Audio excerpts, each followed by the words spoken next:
একে তো বাংলাদেশের পারফরমেন্সের বেহাল অবস্থা, তার মধ্যে নেই কোনো তারকা ক্রিকেটার।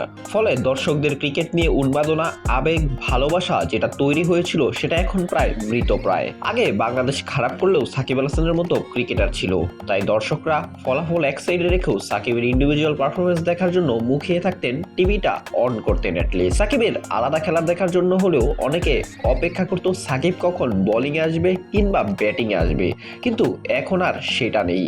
অথচ ফুটবলের দিকে তাকালেই আপনি দেখবেন বিস্তর ফারাক। ফুটবলে হামজা, সমিত সোমের মতো তারকা প্লেয়ার দিব্যি খেলে যাচ্ছেন, তারাও একটা ফ্যান বেস ক্রিয়েট করে ফেলেছেন, ফলে দর্শকরা তাদের খেলা দেখার জন্য মুখিয়ে থাকে।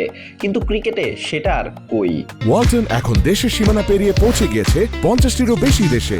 ওয়ালটন, ঘরে ঘরে বিশ্বজুড়ে। এরই প্রেক্ষিতে আকরাম খানও যেন একই কথাই বলেছেন। তিনি বলেন, বর্তমান দলে সাকিব আল হাসান, তামিম ইকবালের মতো তারকা প্লেয়ার নেই, এবং জাতীয় দলের এই সাবেক অধিনায়ক এবং বর্তমান বিসিবি পরিচালক আকরাম খান সাথে উদাহরণ টেনেছেন ফুটবলার হামজা চৌধুরীরও। হামজা চৌধুরী বাংলাদেশ ফুটবলে যোগ দেওয়ার পরে বাংলাদেশের ফুটবলের নিয়ে আগ্রহ বেড়েছে, কেননা তিনি একজন আইকন। কিন্তু ক্রিকেটে তো এখন একজন আইকনের অনুপস্থিতি, সেটারই আক্ষেপ প্রকাশ পেয়েছে আকরাম খানের কথায়। বুধবার মিরপুর শেরে বাংলা জাতীয় ক্রিকেট স্টেডিয়ামে আকরাম খান সাংবাদিকদের বলেন, আপনি যদি পারফর্ম না করেন তাহলে তো প্রভাব পড়বেই, এটা এখন না হোক পরে হবে।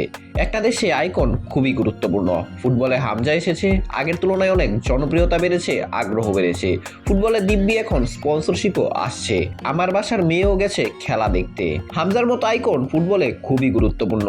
যখন আমাদের সাকিব ছিল, তামিম ছিল, মুশফিক ছিল, আমাদেরও কিন্তু আগ্রহটা অন্যরকম ছিল। দলও ভালো পারফর্ম করেছে, দল যদি খারাপ করে তাহলে তো প্রভাব পড়বেই। সাথে আকরাম খান আরও যোগ করে ক্রিকেটে আইকনের কেন প্রয়োজন সেটারও ব্যাখ্যা করেছেন।